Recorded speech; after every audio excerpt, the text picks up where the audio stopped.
వెతలు ఒక్కో శాఖలో 3 నెలల వేతనాల పెండింగ్. మరికొన్ని శాఖల్లో రెన్యువల్ కాక ఉద్యోగుల ఇక్కట్లు. రాష్ట్రంలో 2 లక్షల మంది అవుట్సోర్సింగ్ ఉద్యోగులు. ఏజెన్సీలతోనూ ఇబ్బందులు. కార్పొరేషన్తో ప్రభుత్వం నేరుగా వేతనాలు ఇవ్వాలని చెప్పి విజ్ఞప్తులు చేస్తా ఉన్నారు. జీతాలు ఇవ్వండి మహాప్రభో. పిఆర్ కమిషనర్ కార్యాలయం ముట్టడించిన జీపీ కార్మికులు 3 నెలలుగా ఇవ్వడం లేదని చెప్పేసి ఆగ్రహం. ఎంత మొత్తుకోండి, ఎన్ని పేపర్లలో రాయండి, ఎంత సోషల్ మీడియాలో చెప్పండి, ప్రశ్నించే గొంతుకలు ఎంత మాట్లాడినా అటు కాంట్రాక్టులు ఇటు అవుట్ సోర్సింగ్లు. దాదాపుగా 2 లక్షల మంది ఉన్నారు అవుట్ సోర్సింగ్ ఉద్యోగస్తులు. 2 లక్షల మంది ఉంటే ఆ 2 లక్షల మందికి దాదాపుగా 3 నెలల నుంచి 4, 5, 6 సంవత్సరం నుంచి జీతాలు రాని కూడా ఉన్నారు. కొంతమంది ఏమో రెన్యువల్ అవుతలేవట. అటు ఎవరైతే మధ్యవర్తిత్వం ఉంటారో కదా ఏజెన్సీలు, వాళ్ళతో కూడా ఇబ్బందులు ఉన్నాయి. కార్పొరేషన్ ఏర్పాటు చేసి నేరుగా వాళ్ళకి జీతాలు ఇవ్వాలి, వాళ్ళ మంచి చెడు చూసుకోవాలని చెప్పేసి వాళ్ళు ఎంత విజ్ఞప్తి చేసినా కూడా ఇగో పిఆర్ కమిషనర్ కార్యాలయం ముట్టడించినటువంటి జీపీ కార్మికులు అని చెప్పేసి ఒక వార్త కూడా కనపడతా ఉంది. 7th పేజీలో చూద్దాం. నేను మళ్ళీ చెప్తా ఉన్నా, స్వేచ్ఛ పేపర్ బాజాప్తా ప్రజల పక్షాన నిల్చొని పోరాడుతా ఉన్నది. మనం రోజు వార్త చూసుకోవచ్చు. ఏ వార్త చూసినా కూడా స్వేచ్ఛ పర్ఫెక్ట్ గా ప్రజలకి అవసరమయ్యేటటువంటి ముచ్చట్లు, ప్రజల ఏవైతే ఉన్నాయో, ప్రజల బాధలు కష్టాలు ఏవైతే ఉన్నాయో వాటన్నిటిని కూడా తీర్చేటటువంటి ప్రయత్నం చేస్తా ఉన్నారు. 7th పేజీలో కూడా రాసుకొచ్చారు. అవుట్ సోర్సింగ్ ఉద్యోగస్తుల కోసం ఇగో వెతలు. ప్రభుత్వాలు మారుతున్న అవుట్ సోర్సింగ్ ఉద్యోగుల వేతన కష్టాలు తప్పడం లేదు. ఏళ్లుగా పనిచేస్తున్నప్పటికీ వారి ఇబ్బందులు మాత్రం పరిష్కారం కావడం లేదు. నెల వేతనాలు రాకపోవడంతో తీవ్ర ఇబ్బందులు ఎదుర్కొంటున్నారు. అంతేకాదు కొన్ని శాఖల్లోనూ అవుట్ సోర్సింగ్ ఉద్యోగులకు రెన్యువల్ కాకపోవడంతో మనోవేదనకు గురవుతున్నారు. మరోవైపు కార్మికులంతా ఏజెన్సీలతో వర్క్ చేయించడంలో వారు సైతం వేతనాల విషయంలో ఆలస్యం చేస్తున్నారన్న ఆరోపణలు ఉన్నాయి. కమిషన్లు సైతం ఎక్కువగా తీసుకోవడంలో ఇబ్బందులు పడుతున్నామని పలువురు ఉద్యోగులు వాపోతున్నారు. రాష్ట్రంలో 52 శాఖలు ఉండగా వాటిలో అనుబంధ కార్పొరేషన్లతో కలిపి సుమారు 2 లక్షల మంది పనిచేస్తున్నారు. వారంతా నిరుద్యోగులు. మరోవైపు కుటుంబ పోషణ కోసం అవుట్ సోర్సింగ్ పరిధిన మొగ్గు చూపుతున్నారు. అయితే వారికి వచ్చేది తక్కువ వేతనాలు, వారిని ఎంపిక చేసేది సైతం ఏజెన్సీలు. అయితే వచ్చే వేతనాలు సైతం ప్రభుత్వం ప్రతి నెల మంజూరు చేయకపోవడంతో తీవ్ర ఇబ్బందులు పడతా ఉన్నారు. ఇక సర్కారు మారిన తిప్పలు తప్పట్లే. కాంగ్రెస్ ప్రభుత్వం అధికారంలోకి వచ్చాక అవుట్ సోర్సింగ్ కాంట్రాక్ట్ ఉద్యోగులు అనేది ఉండదని, అందరి ప్రభుత్వ పరిధిలోకి తీసుకొస్తామని గతంలో ప్రకటించారు. అయితే అధికారంలోకి వచ్చిన తర్వాత ఆ వ్యవస్థను రద్దు చేయకుండా కొనసాగిస్తూనే ఉన్నారు. అంతేకాదు మరోవైపు కొన్ని శాఖల్లో తొలగింపు ప్రక్రియను సైతం చేపట్టారు.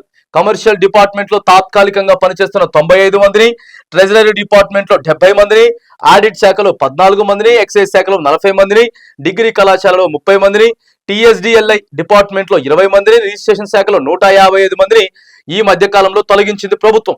దాదాపు కాంగ్రెస్ అధికారంలోకి వచ్చిన తర్వాత దశల వారీగా వివిధ ప్రభుత్వ శాఖల్లో అవసరానికి మించి ఉన్నారనే కారణంతో అదనపు ఉద్యోగుల తొలగింపు కార్యక్రమం చేపట్టింది. సుమారు 19,000కు పైగా ఇప్పటికే తాత్కాలిక ఉద్యోగస్తులను తొలగిస్తా ఉందట.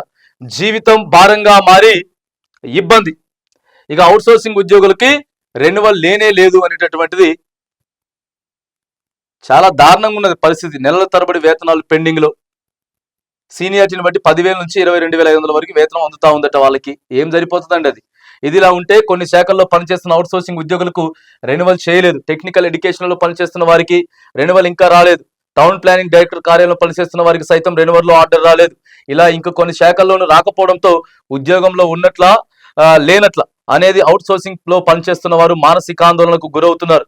వీటన్నిటికీ చెక్ పెట్టాలంటే ప్రభుత్వం ఏజెన్సీ వ్యవస్థను రద్దు చేయాలని పలువురు కోరుతున్నారు. అంతేకాకుండా ప్రభుత్వమే డైరెక్ట్ గా కార్పొరేషన్ ఏర్పాటు చేసి మానిటరింగ్ చేస్తూ వేతనాలు ఇస్తే ప్రభుత్వం ఇచ్చే ప్రతి రూపాయి ఉద్యోగులకు చేరుతుందని పలువురు అభిప్రాయపడుతున్నారు. ఏపీ మాదిరిగా తెలంగాణ ప్రభుత్వం చర్యలు తీసుకోవాలని అవుట్ సోర్సింగ్ ఉద్యోగులు కోరుతున్నారు. అంతేకాకుండా మంత్రులు సైతం పలు సందర్భాల్లో రాష్ట్రంలో ఇంకా అవుట్ సోర్సింగ్ కాంట్రాక్ట్ వ్యవస్థ ఉండదని, అందరూ ప్రభుత్వ ఆధీనంలోకి వస్తారని ప్రకటనలు చేశారు.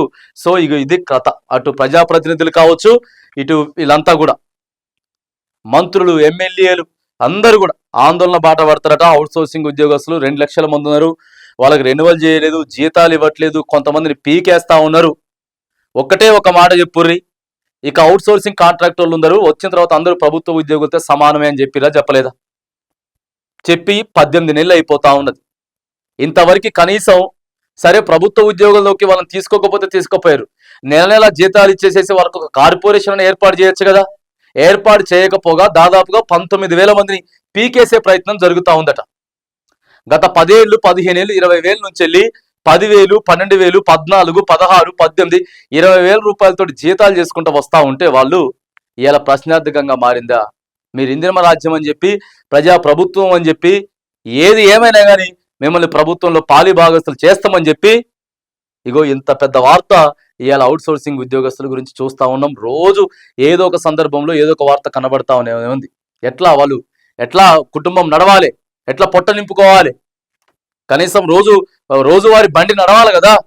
అప్పులు చేస్తా ఉన్నారట, వడ్డీలకు అప్పులు తెచ్చుకొని కుటుంబాలను నడిపిస్తా ఉన్నారు. ఇప్పుడు ఫీజులు కట్టుకునేటటువంటి సమయం, ఇట్లా చాలా దారుణమైనటువంటి పరిస్థితి ఉన్నది. ప్రభుత్వం మధ్యలో ఏజెన్సీలు ఉంటారు, జీతం వాళ్ళకైతే వాళ్ళు వీళ్ళకేయాలి, మధ్యలో వాళ్ళు కొద్దిగా నొక్కాలి. ఇట్లా రకరకాల ఇబ్బందులు ఉన్నాయి. ఇప్పటికైనా సరే కార్పొరేషన్ ఏర్పాటు చేసి వీళ్ళందరికీ నేరుగా ఉద్యోగాలు ఇచ్చి కొద్దిగా పెంచి వాళ్ళ ఉద్యోగ భద్రత చూసుకొని వాళ్ళకి ఈఎస్ఐ పిఎఫ్ ఏం చేయాలి ఏందనేది ఆలోచన చేయండి. ప్రభుత్వంలో కలుపుకోకపోవడం చేత కాకపోతే ఇదైనా చేయాలని చెప్పేసి అవుట్ సోర్సింగ్ ఉద్యోగస్తుల పట్ల మనం డిమాండ్ చేస్తా ఉన్నాం.